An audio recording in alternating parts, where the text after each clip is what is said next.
C'est ton Gavantard qui revient une fois de plus again and again te balancer cette dose, ce nectar survitaminé. Va chercher ton bavoir, mets-le bien en place, car tu sais que tellement c'est bon, onctueux, délicieux, tu vas t'en foutre partout et tu vas dégueulasser ton tricot tout neuf. Donc le film du jour s'intitule 71.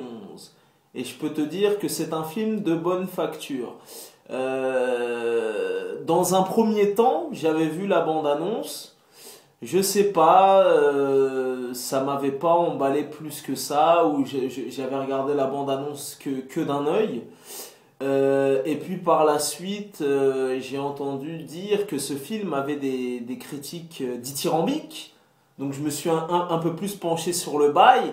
Et je me suis dit, pourquoi pas? Je vais aller y jeter un œil. Donc le film en question, dont je vais te parler dans quelques instants, s'intitule 71.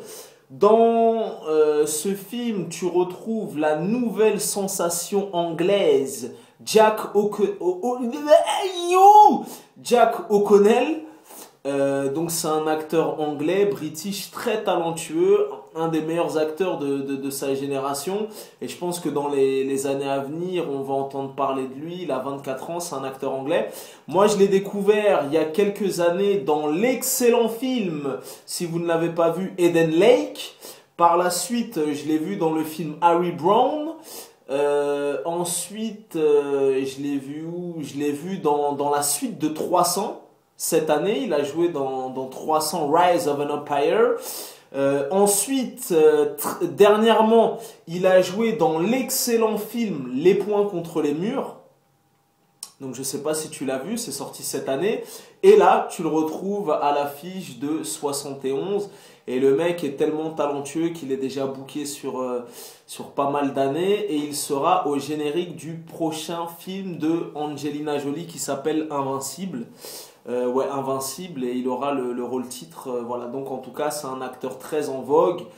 Voilà, il alterne les films d'auteur, les blockbusters comme la suite de 300, les films un peu plus intimistes et compagnie. C'est un espèce d'acteur un peu caméléon, mais il fait souvent des rôles d'écorché vif, des rôles un peu bizarres, un peu space, mais en tout cas, il est très bon dans son registre.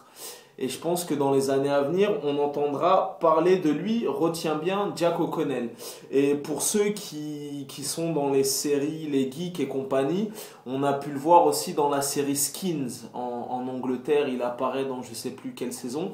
En tout cas, voilà, il a 24 ans. Il commence à avoir une filmographie assez conséquente, que ce soit au niveau des séries, des films. Et il a même fait des courts-métrages et patati et patata. Donc, pour en revenir au film 71. Le concept du film est archi bien. En fait, ça se passe dans les années, je sais plus. Lui, c'est un soldat, tu vois, c'est un soldat. Il est avec son régiment et comment ça s'appelle, il va être détaché vers l'Irlande là quand il y a eu comment ça s'appelle, la guerre entre l'Irlande du Nord, l'Irlande du Sud. Tu vois, les séparatistes. Les pro-christianistes, je sais pas quoi, l'IRA, tout ça et tout, les guerres de communauté et compagnie. Et lui, il est appelé avec son escadron, avec son armée, pour aller faire une espèce de perquise en Irlande, tu vois. Donc il va faire la perquise en plein milieu de l'Irlande. Malheureusement, ça va dégénérer en émeute, il va avoir des échauffourées et ils vont être vite débordés. Donc qu'est-ce qui va se passer? Son unité à Jack O'Connell va se replier, mais en se repliant, ils vont oublier Jack O'Connell. Donc lui, il va rester au milieu de l'émeute, au milieu du conflit. Et en fait, ce qui va se passer, c'est que du coup, il va être pris à partie. Et en fait, ça va être une chasse à l'homme. Et imagine-toi, t'es en plein Paris.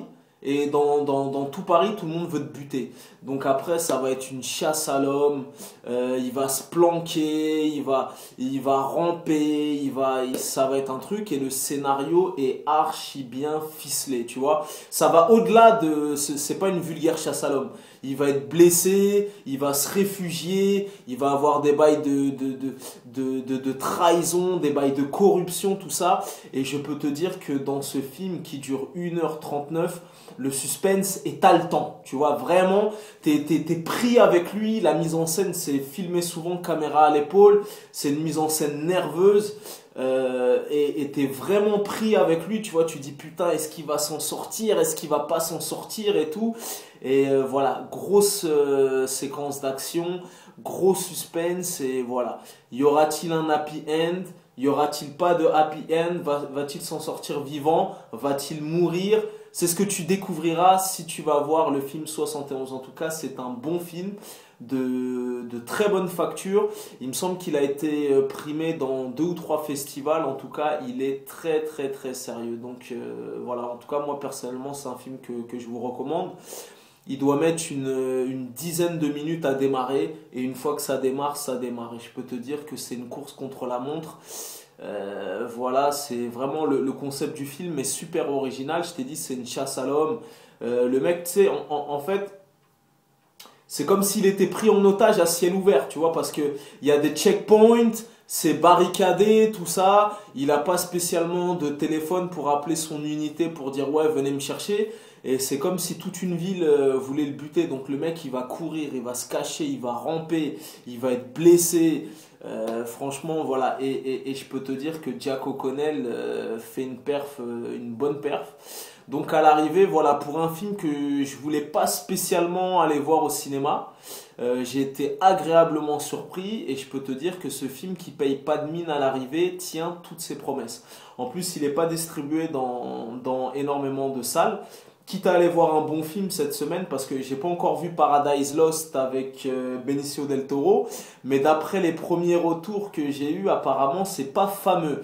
Donc cette semaine même, il y avait Interstellar 71 et Paradise Lost le truc de Pablo Escobar avec Benicio del Toro. Pour l'instant, j'ai vu Interstellar, je l'ai chroniqué, la chronique est disponible sur ma chaîne. De toi à moi, je l'ai trouvé dégueulasse. Paradise Lost, je vais sûrement aller le voir demain ou après-demain, donc je ne peux pas m'exprimer là-dessus, mais les premiers retours que j'ai eus ne sont pas terribles. En tout cas, en ce qui concerne 71, voilà, agréablement surpris et vraiment c'est un bon film, voilà. Film de guerre, film d'action, suspense haletant, mise en scène nerveuse, rebondissement, un film qui te tient en haleine jusqu'au dénouement final, tu vois, vraiment. Là, pour le coup, c'est vraiment, tu verras la chute du film et tout, c'est vraiment jusqu'au dénouement final. Va-t-il s'en sortir? Va-t-il retrouver son unité? Est-ce qu'ils vont le buter? Est-ce qu'ils vont le torturer? Non, franchement, il est lourd. Après, il y a des bails de corruption, il y a des bails de... Voilà, en tout cas, moi, personnellement, j'ai été agréablement surpris. Donc, voilà, je vous le recommande. Il y a quelques scènes trash, tout ça et tout, et il y a vraiment des rebondissements de dingue. Et apparemment, si je te raconte pas de conneries, c'est un Français qui l'a réalisé, et je peux te dire qu'il a fait le taf pour le film, et ça vaut vraiment le coup d'aller jeter un coup d'œil, tu vois. Tant qu'à faire, si tu hésites entre Interstellar et 71, qui a un budget le budget de Interstellar, ça doit être 150 millions de dollars, un truc comme ça. Donc je pense que le budget de 71, ça doit être 10 fois moins. Tant qu'à choisir un bon film entre les deux, va voir 71, il est largement mieux qu'Interstellar. Donc voilà, je lui donne du love à ce film-là, je lui donne un peu de force. Il n'est pas distribué dans énormément de salles, mais je peux t'assurer que, voilà, en tout cas, il tient la route et il est vraiment bien. En tout cas, moi, il m'a plu. Voilà, tu connais ce dicton légendaire, les goûts et les couleurs, ça ne se discute pas. Si t'as l'avis de Vantard, c'est toujours le bon. En tout cas, en ce qui concerne ce film, 71, il est vraiment cool. Donc, tu vois, si tu hésitais, Vantard est parti en éclaireur pour le voir. Et je peux te dire que tu peux y aller, c'est du lourd. Peace and love.